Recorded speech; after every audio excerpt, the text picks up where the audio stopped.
Good morning, কেমন আছো বলো সবাই? আশা করি সকলেই ভালো আছো, আমিও মোটামুটি ভালো আছি।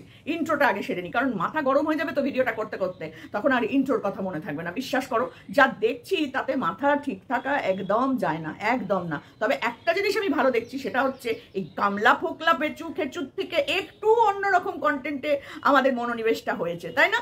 1-1.5 বছর ধরে শুধু গামলা গামলা খেচু বেচু মেচু, ওরে বাবা, কোথায় ফোকলা, কোথায় কি, মাগো মা, বক কাক শকুন বিড়াল, যাকে যা পেরেছে কাউকে বাদ দেয়নি, আমরা দিইনি আর কি। এবার একটু অন্য কন্টেন্ট। এবার হচ্ছে পারিবারিক ড্রামা, অন্য ননদ বৌদি। এতদিন ছিল স্বামী স্ত্রী, এখন চলে এসেছে ননদ বৌদি। হ্যাঁ, একদম নতুন কন্টেন্টে সাইজে উঠেছে আমাদের ওয়াইটির এই জোনটা। তো আমিও তার মধ্যে একজন, আমি আমার মতন বলে দিয়ে চলে যাই। তো সেটা হচ্ছে ননদ আর বৌদির ঝগড়া। বাবা, ফেমাস, একদম ফেমাস হয়ে গেছে ঝগড়াটা। সত্যি বিশ্বাস করো, আমারও মনে হয় এক এক সময় আমি যদি এরকম একটা করতে পারতাম বেশ জমিয়ে, কিন্তু করবো কার সাথে বলো? আমার যা ঝগড়া করবে না আমার সাথে। ননদরা দেখতেই তো পাও, আমার বাড়িতেই ননদরা আসে, বসে, খায়, ঘুমায় একসাথে। ঝগড়ার কোনো সিনই নেই। মুন্ডুটা দেখাবোটা কি আমি খুঁজে পাচ্ছি না, কন্টেন্ট খুঁজছি। আমিও এরকম একটা পারিবারিক ব্যাপার নিয়ে ঝাঁপিয়ে পড়বো, খুঁজে দেখি কারোর সাথে একটু প্ল্যান প্রোগ্রাম করে নিয়ে নেমে পড়বো। বিশ্বাস করো, আজকে দেখে পড়ে না, আজকে যে ভিডিওটা সকালবেলা দেখলাম, তো তার আগে সকালের ভিডিওর আগে কালকের ভিডিও দেখি। ও বাবা, ছোট ননদ তো একেবারে গেড়ে বসে পড়েছে। সোনা, এই জন্যই সোনাকে সোনা পাগলি বলা হতো। বিশ্বাস করো, এমনি এমনি সোনাকে সোনা পাগলি কি বলতো লোকে? না, এমনি এমনি বলতো না। ও পাগলি, বরাবরের জন্যই ও পাগলি। এতদিন সোনার হয়ে ভিডিও করেছি, কিন্তু না, আর তো করতে পারবো না, কারণ এতদিন সোনাকে সাপোর্ট করেছি এই কারণে সে কণিকার পাশে ছিল তাই। কিন্তু না, যে কণিকার পাশে থাকবে না, আমি তো তার পাশে থাকতে পারি না। কণিকা আমার পাশে নাই থাকতে পারে, কিন্তু আমি তো কণিকার পাশে থাকবো না। তাহলে আমি আর কণিকার বড় হলাম কি করে বলো? তো সেখানে দাঁড়িয়ে থেকে বাবা, ছোট ননদ তো দই দিয়ে মুড়ি দিয়ে মাছ, এদিকে খাওয়া কিন্তু বন্ধ নেই। দুপুরের খাওয়া দেখতে পাইনি, কিন্তু তারপর মুড়ি দই দিয়ে খাওয়াটা কিন্তু বেশ সুন্দর আমরা দেখতে পেলাম, তাই না? ক্যামেরা খুলে দই মুড়ি খাচ্ছে, এদিকে মুখে পটর পটর পটর পটর পট। কি না, ননদের সে শ্বশুরবাড়িতে, বাপের বাড়িতে থাকবে এবং ভাগ নেবে, ওই টালির ঘরগুলোতে থাকবে, তাও এখানেই ও থাকবে, যাবেও না। এত সস্তা ওকে তাড়িয়ে দেওয়া, সোনা বলে কথা। হ্যাঁ, তো যাই হোক, এবার এদিকে বৌদি না, ভাইয়ের বউ আর ননদের ঝগড়া। বৌদি ননদ নয়, এটা আমার ভাই।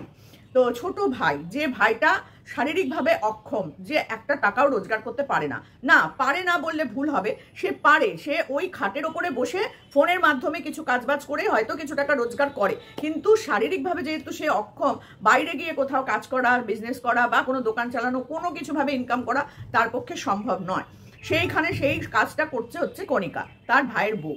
তো সেই ভাইয়ের বউয়ের ওপরে অত্যাচার করার জন্য বাপের বাড়িতে এসে বসে থাকবে, আর আমরা তো আমরা চুপ করে থাকবো? এটা তো হতে পারে না, তাই না?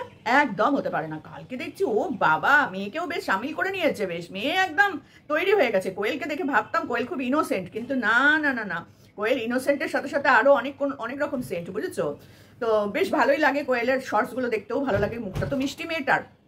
তো যাই হোক, মা এসে বসেছে বাপের বাড়িতে, কোনো ব্যাপার না, বাপের বাড়িতে মেয়েরা আসতেই পারে, তাদের মানে জন্মগত অধিকার বাপের বাড়িতে আসা, কোনো ব্যাপার না।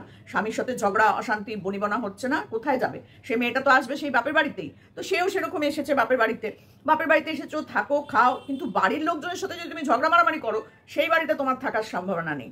তুমি কেন, 14 গোষ্ঠী কারো কোনো জায়গার কারোর কোনো সম্ভাবনা নেই সেই বাড়িতে থাকার। সে তুমি বাপের বাড়িতে এসে বসো, সবার সাথে মিলেমিশে থাকো, রান্নাবান্না করো, খাওয়া দাওয়া করো, তোমার প্রবলেমের কথা তুমি বলো, সবাই মিলে তোমার পাশে থাকবে। ও বাবা, তুমি এসে বাপের বাড়িতে বসে রইলে, এসে তুমি একে ধরছো মারছো, ওকে ধরছো মারছো, একে গালাগালি দিচ্ছ, তাকে গালাগালি দিচ্ছ, বা বাজে বাজে গালাগালি তুমি দাও না, বাজে বাজে কথা বলছো, তা তো হবে না। তা তোমার কেউ মেনে নেবে না বাপু। এত পয়সা খরচ করে টোরে তোমার বিয়ে দিয়ে দিয়েছে, আর তুমি কথায় কথায় বলে যাচ্ছ খুব ছোটবেলায় আমার বিয়ে দিয়ে দিয়েছে, খুব ছোটবেলায় বিয়ে দিয়ে দিয়েছে। খারাপটা কি করেছে? অভাবের সংসারে একটা ভালো ছেলে পেলে তারা তো দেবেই, এটা তো স্বাভাবিক ব্যাপার। তাদের কি পরিস্থিতি ছিল নিজে জানো না? তোমার বাবা মার কি পরিস্থিতি ছিল? সেখানে দাঁড়িয়ে তোমার ভাইয়ের বউ মানে অসাধ্য সাধন করেছে তোমাদের এই বাড়িটাকে এরকম বানিয়ে। ভাবো তো একবার, তোমাদের এই বাড়িটা কি এরকম হওয়ার কথা ছিল? হতো কোনোদিন? এই কণিকার মতো মেয়ে যদি তোমাদের বাড়িতে না আসতো, এই বাড়িটা এরকম হতো না। ওই টালির বাড়ি ভেঙে নুইয়ে পড়ছে, ওরকমই হয়ে থাকতো, এর থেকে বেশি কিছু হতো না। যদি তোমার দাদা একটু হেল্প করতো, তাহলে হয়তো এই বাড়িটা একটুখানি সারানো হতো, কিন্তু এইরকম বাড়ি হতো না। সেই বাড়িতে এসেছো তুমি ভাগ চাইতে? মা গো মা, এই বাড়ির প্রতিটা ইট কাঠ পাথর ওর রক্ত জল করা পয়সা দিয়ে তৈরি, আর সেই বাড়ির ভাগ তোমাকে দেবে? কি করে হয় বলো দেখি, কি করে হয়? আইন আদালত কিছু নেই। তো যাই হোক, সেটা পরের কথা। আজকে সকালে একটা ভিডিও দেখলাম, ওরে বাবা রে বাবা, প্রতিদিন নাকি এই কাজটাই হচ্ছে ওদের বাড়িতে। কণিকার কথা শুনে যেটা বুঝলাম, সেখানে শাশুড়ি মাও চলে গেছে মেয়ের দিকে।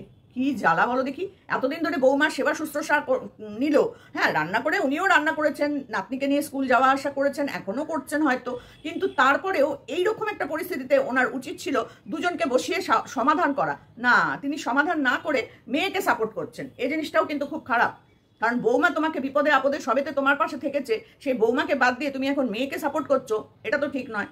আজকে মেয়েকে বলো সংসারটা, তোমার সংসারটা তাহলে চালাতে, মেয়ের সংসারটা চালিয়ে নিতে। সেগুলো না বলে তুমি মেয়ে আলাদা রান্না, ছাদে আলাদা বসে বসে রান্না করছো, যেখানে আরো 3টে প্রাণী না খেয়ে থাকছে। কি করে হয়? তাহলে ওরা কি খাবে? এই চিন্তাটা হয়নি কখনো, হচ্ছে না এখন। আগে তো হতো বেশ, ও এটা খায়, ওটা ভালোবাসে, এটা খেতে ভালোবাসে, তাই আজকে এটা করলাম। তো সেই মুখের ভাষাগুলো কোথায় চলে গেল হঠাৎ করে? আজকে বৌমার মতো খারাপ আর নেই। ওরা রান্না করে খাচ্ছে, ওরা কোনো সময় এরকম কাজ করেছে কি কণিকা আজ পর্যন্ত? আমাদের তো চোখে পড়েনি যে কণিকা আলাদা রান্না করে নিজের মতো করে বরকে খাওয়াচ্ছে, মেয়েকে খাওয়াচ্ছে আর নিজে খাচ্ছে। এরকম দৃশ্য তো আমরা এখনো পর্যন্ত কেউ দেখিনি। তো এখন থেকে হয়তো দেখতে হবে, এখন থেকে দেখতে হবে, সংসার আলাদা হতেই হবে, কোনো উপায় নেই। কারণ ও যেটুকু রোজগার করে তাতে ওর মেয়ের খরচ, ওর এইরকম অসুস্থ স্বামীর খরচ, তারপরে তার পরিবার মেনটেন করা, এগুলো তাকে করতেই হবে। তো সেই সব করার পরেও আরও 3জন ব্যক্তিকে বসে বসে খাওয়ানো ওর পক্ষে সম্ভব নয়। শাশুড়ি মাকে খাওয়ানোর দায়িত্ব তার, সে নিশ্চয়ই খাওয়াবে, অবশ্যই। এতদিন ধরে দেখেছি তারা একসাথেই খেয়েছে। তো সেখানে ননদের মেয়েটাকেও পর্যন্ত সে টেনে এসেছে, তার স্কুলে পড়ানো, টিউশন, জামা কাপড়, জন্মদিন, যতটুকু সাধ্য ততটুকুনি সে করে গেছে। আজকে আবার তার উপরে এসে হাজির হয়েছে তার মা, তারপরেও তার এই চোপা, বাপরে বাপ, বাড়ির ভাগ নিতে এসেছে, সে বাড়ির ভাগ নেবে। তাহলে জমিটা কিনলে কি করতে?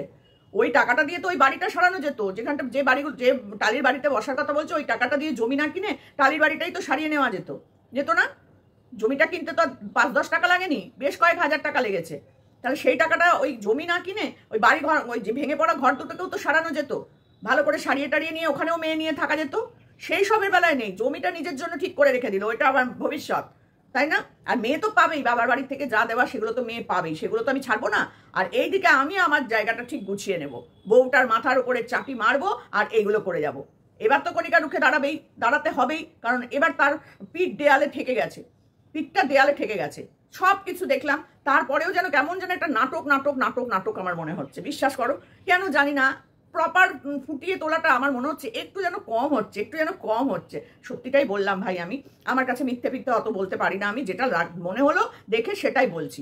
ওই যে বৌদি, মানে কণিকা তার নিজের মুখটা দেখাচ্ছে না, শাশুড়ির মুখটাই দেখাচ্ছে, ননদের মুখটাও কিন্তু ভালো করে দেখা যাচ্ছে না।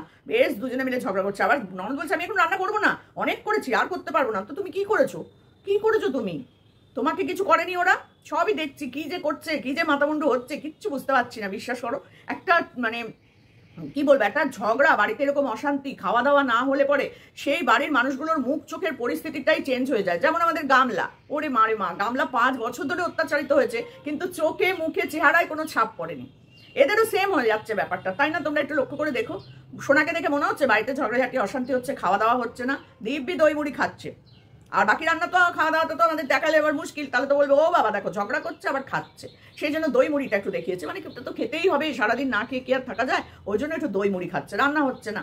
তা তুমি যে দই মুড়ি খাচ্ছ, ওপরে ওরা কি খেলো, সেটা জলমুড়ি খেয়েছে কিনা সেটাও তো দেখার দায়িত্ব আছে না? সেটা দেখতে পারবো না বাপু। আমি এখানে এসেছি, আমি এখানে রাজ করব। আমার বাবা মা ছোটবেলা বিয়ে দিয়েছে, তো বাবা মা ছোটবেলা বিয়ে দিয়েছে বলে বউয়ের ওপর অত্যাচার কেন? ভাইয়ের বউয়ের ওপর অত্যাচারটা কেন? ভাইয়ের বউ তো আর বিয়ে দেয়নি, দেয়নি তো, তাহলে তার উপর এসে অত্যাচার কেন? আমি তো এটাই অবাক হয়ে যাচ্ছি। একটা ফ্যামিলি ড্রামা মনে হচ্ছে যেন একটা সুন্দর ড্রামা দেখছি, একবারের জন্য ভালো করে মনে হচ্ছে না যে এটা সত্যিকারের কোনো ঘটনা। তা জানি না, যদি সত্যিকারের হয় তাহলেও বলবো যে জিনিসটা কিন্তু খুব খারাপ দিকেই যাচ্ছে। আর তারপরে নিজের জমি না লিখিয়ে নিয়ে তুমি সেই বাড়িতে বাড়ি করেছো, সেই বাড়ির অধিকার মেয়েদেরও কিন্তু সমান পরিমাণ। তো যদি ভাগাভাগি হয়, ওই জমিটাও যদি ভাগাভাগি হয়, তাহলে তো তাদেরকে দিতেই হবে, দুটো ননদকে দিতেই হবে, কারণ ওটা ওর বাবার জমি। তো বাবারও সম্পত্তি, ছেলে মেয়ে তো পাবেই সমান ভাগে। বড় ভাই হয়তো নেবে না, সে অত বড় সুন্দর বাড়ি করে নিয়েছে পাশেই, কিন্তু এখানটাতে তার মা থাকে, তো সেখানে তার তো অধিকার আছেই। তো সেই সব পাওনাগণ্ডা যদি তোমাকে মেটাতে হয়, আমি জানি না তোমার বাড়িটার কি পরিস্থিতি হবে না হবে। তো তোমার দিকটা বাদ দিয়ে তুমি এই দিকে যে টালির বাড়ি ফাড়িগুলো আছে, এইগুলোর সাথে মীমাংসা করে নাও ওদের সাথে। কারণ একই বাড়িতে বসে থেকে মারামারি ঝগড়া করে তুমি বেশি দূর এগোতে পারবে না। কারণ এই যে চিল শকুন বসবে না তোমাদের ছাদের পর, যা তোমাদের ছাদের ওপরে ঝগড়া হচ্ছে, সারা পাড়ার লোক শুনতে পাচ্ছে, সারা পাড়ার লোক এটা শুনতে পাচ্ছে যে এই সব হচ্ছে বাড়িতে। যদিও নাটকের জন্যও যদি হয় তাহলেও তো লোক শুনতে পাচ্ছে যে বাবা এরা কি ঝগড়া করছে, লোকে তো বুঝবে না যেটা ভিডিওর জন্য হচ্ছে, তাই না? সত্যি বলছি, দুটো জিনিস আমার মাথার মধ্যে স্ট্রাইক খাচ্ছে যে এটা কি একটা ফ্যামিলি ড্রামা, দুটো চ্যানেলকে একটু ওপর দিকে উঠে নেওয়ার। আর দেখেছো সঙ্গে যেই পারিবারিক কেচ্ছা কেলেঙ্কারি দেখানো শুরু হয়েছে অমনি ভিউজ কোথায় চলে গেছে, 60,000 70,000 ভিউজ চলে যাচ্ছে। আর যতক্ষণ ওই ফ্যামিলি ড্রামা নেই ততদিন হচ্ছে 12 14 16, এর ওপরে আর নেই। আমিও খুঁজছি, বিশ্বাস করো, যে কোন কান দিয়ে একটা বেশ সুন্দর জম্পেশ ভাবে আমি দেখাতে পারি। সত্যি বাবা ভিউজের জন্য কি অবস্থা, আমার তো 1-1.5 হাজার, খুব বেশি হলে টেনে টুনে 2,000, তার উপরে আর হয় না। আর এরা দেখো যেই ফ্যামিলি কেচ্ছা শুরু হলো, ননদ ভাইয়ের বউয়ের ঝগড়া, অমনি 50-60,000 70,000 লোক। কোথা থেকে এলো এই লোকগুলো? এতদিন ধরে ওর ভিডিওগুলো দেখতে 50-60,000 ভিউজ হচ্ছিল না তো? তারপরে মানুষের মানসিকতাটাও কোথায় চলে গেছে একবার শুধু দেখো। পারিবারিক কেচ্ছা, নোংরা, মানে নোংরা জাতীয় ভিডিও, এইগুলো দেখার জন্য মানুষের একদম ছটপট ছটপট করে, কোথায় পাই করবে, ঘুরে ঘুরে বেড়ায় সব জায়গায়। আর যেই দেখলো এখানে বেশ, আরে বাবা কণিকাকে নিয়ে, কণিকা এসে গেছে, চলো লাফ মেরে পড়ো। আর এইদিকে দালাল, ও বাবা ওপরে ভগবান আছে, ওকে নাকি মিথ্যা কেসে ফাঁসিয়েছে। তোকে আরো 2-4টে দিয়ে ভাসালে আরো ভালো হতো, বুঝেছিস? কম দিয়েছে ওরা খুব কম দিয়েছে। আমি হলে আরো বেশি চারটি দিতাম। আমার নাম্বার রিভিল করেছিস, তার জন্য তোকে আরো একটা দেওয়া উচিত ছিল, দিইনি, বুঝেছিস তো? দিইনি। তোর মতন শয়তান মহিলা 2-4টে নেই, না হলে পরে তুই নিজের মতন করে থাকতে ভালোবাসিস, ওপরে দুটো বুড়ো বুড়ি থাকে। কণিকা তো এতদিন ধরে সেটাও করেনি, করেছে কি? তুই যে করে যা করেছিস তাই যদি কণিকা করতো তাহলে তো তুই না কি জানি না কি বলতিস। সত্যি বাবা, নিজে একবার ভেবে দেখিস তো, নিজে কি করিস। 2 দিন ফোন বন্ধ করেছিলি কেন? হ্যাঁ, সাংসারিক অশান্তি হয়নি তোর অন্য জায়গায় অশান্তিটা হয়েছে, বুঝেছিস? তার জন্যই ফোনটা বন্ধ করে রেখেছিস। হাঁকতেও ফোন করে ভিডিও করেছিস তুই, আর এইটার জন্য তুই 2 দিন ফোন বন্ধ করেছিস? অসম্ভব। যদি স্বামীর সাথে তোর ঝগড়া হতো না, ওরকম কোলে হাত দিয়ে, পিঠে হাত দিয়ে, বুকে হাত দিয়ে, ওইরকম ভাবে কাঁধে হাত দিয়ে তুই ভিডিও করতিস না পরের দিন। লোককে বোকা ভাবিস না, বুঝেছিস? লোকটা তো বোকা ভাবিস না যে 2 দিন ফোন বন্ধ করে, একদিন ফোন বন্ধ করেছিলি, 24 ঘন্টা না 48 ঘন্টা কোনো ভিডিও দিতে পারিসনি, তার পেছনে অন্য কারণ আছে। তুই যা দেখিস না তাই নিয়ে সব থেকে আগে বলিস, সবাইকে তুই নোংরা করেছিস। আর নিজে যে নোংরা সেটা কোনো বলতে গেলেই তখন দেখেছিস, তোরা দেখেছিস। তা তুই কি দেখেছিলি কণিকাদের? অসভ্য মেয়ে ছেলে, তোর জন্য আজকে আরো বেশি এই জায়গাটা এসে দাঁড়িয়েছে ওদের বাড়িতে, বুঝেছিস? আজকে কণিকা যদি লাখ লাখ টাকা ইনকাম করতো তাহলে মনে হয় ওর এই সোনাকে খাওয়াতে অসুবিধা হতো না। আজকে ওর ইনকামটাই নেমে এসেছে কমে, কত কিছু করতে হচ্ছে মেয়েটাকে। এই নৌকা পার হয়ে রোদ্দুরের মধ্যে গেছে ফেসিয়াল বা ব্রাইডাল মেকআপ মানে শিখতে। কেন করেছে? যে হাতের কাজটা শিখলে ও ঘরে বসেও 2 পয়সা রোজগার করতে পারবে। শাড়ি, নাইটি, কুর্তির ব্যবসা করছে। আর তুই দেখ কি করছিস, ঘরে বসে বসে তুই কি করছিস সেটা একবার দেখ। তুই খুব এখন মজা লাগছে না? ওপরে ভগবান আছে, ওরে বাবা রে বাবা। তুই পারিবারিক কেচ্ছা দেখাসনি, তুই নিজের শ্বশুরকে শাশুড়িকে নোংরা করিসনি, ননদ নিয়ে বলিসনি, তোর বরকে নিয়ে বলিসনি, কোলবালিশ বানিয়ে ফেললি আলাদা বাড়িতে থাকার জন্য। সব দর্শকরা তোমরা একটা ঘর খুঁজে দাও, আমি আলাদা হব, ন্যাকামো না। ওগুলোও তুই তো করেছিস ভিউজের জন্য। তাহলে ও যদি আজকে করে, ওপরে ভগবানকে ডাকতে বসে পড়েছিস কেন, শয়তান মেয়ে ছেলে? তো যাই বলো না কেন, আমি এটুকুনি বলবো, দুষ্টু গরুর থেকে শূন্য গোয়াল ভালো। কণিকা, তুমি একদম হাত পা ছেড়ে ওই ঘরগুলো দিয়ে দাও, যা ওই ঘরগুলো নিয়ে ওখানে থাকতে যাও, ঘর সারিয়ে নাও, যা খুশি করো, আমার কাঁধ থেকে নেমে পড়ো। পরিষ্কার কথা, না রান্না, না বান্না, না কোনো কিছু, একদম কিচ্ছু না। যে বাপের বাড়িতে চলে এসছে অত সুন্দর শ্বশুর বাড়ি ছেড়ে, তার জন্য এইসব করা যায় না। হ্যাঁ, করা যায় যদি সে তোমার মতন করে সে সম্মান দেয়, যত্ন করে, তখন তার জন্য করা যায়। ওদিকে বাড়ি ছেড়ে চলে এসেছে, এদিকে আবার পরকিয়া করবে, আবার এদিকে এসে বউয়ের ওপর অত্যাচার করবে, মানা যাবে না ভাই, কোনো মতেই মানা যাবে না। তো আমরা তোমার পাশে ছিলাম, আছি, থাকবো, সব সময়ের জন্য থাকবো।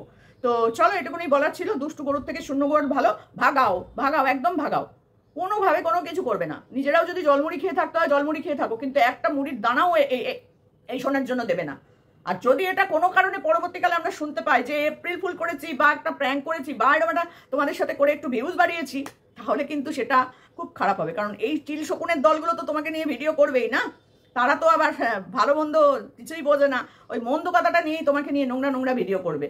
তো সেটা আমাদের খারাপ লাগবে দেখতে। তো সেই জন্য বলছি, যেটা করবে, যেটা দেখাবে, ভেবেচিন্তে দেখাবে। আর পারিবারিক ঝগড়া সোশ্যাল মিডিয়ায় এনে কিছু হয় না। কিছু ভিউজ হয়, পয়সা ইনকাম হয়, ঠিক কথা, কিন্তু নিজেদের সম্মানটাও যায়। এই যে তোমাদের ছাদের ওপর ঝগড়া, এই যে তোমাদের এই কেচ্ছা কেলেঙ্কারিগুলো আমাদের তুলে দেখাচ্ছ, এতে কি হচ্ছে? আমরা কি গিয়ে তোমাকে বাড়ি ভাগ করে দেবো, না সোনার জমি পাইয়ে দেবো? কিছুই করতে পারবো না। কিন্তু তোমাদের নিয়ে চর্চা করে আমাদের ইনকাম হয়ে যাবে। কি দরকার সেটা করার? বুদ্ধি বিবেচনা করে কাজ করো। তুমি যেমন ডেলি লাইফ দেখাচ্ছিলে তেমন ডেলি লাইফটাই দেখাও। কোনো দরকার নেই এই পারিবারিক কেচ্ছা বিক্রি করে 2 পয়সা রোজগার করার। তো যাই হোক, টাটা, ভালো থেকো, সুস্থ থেকো।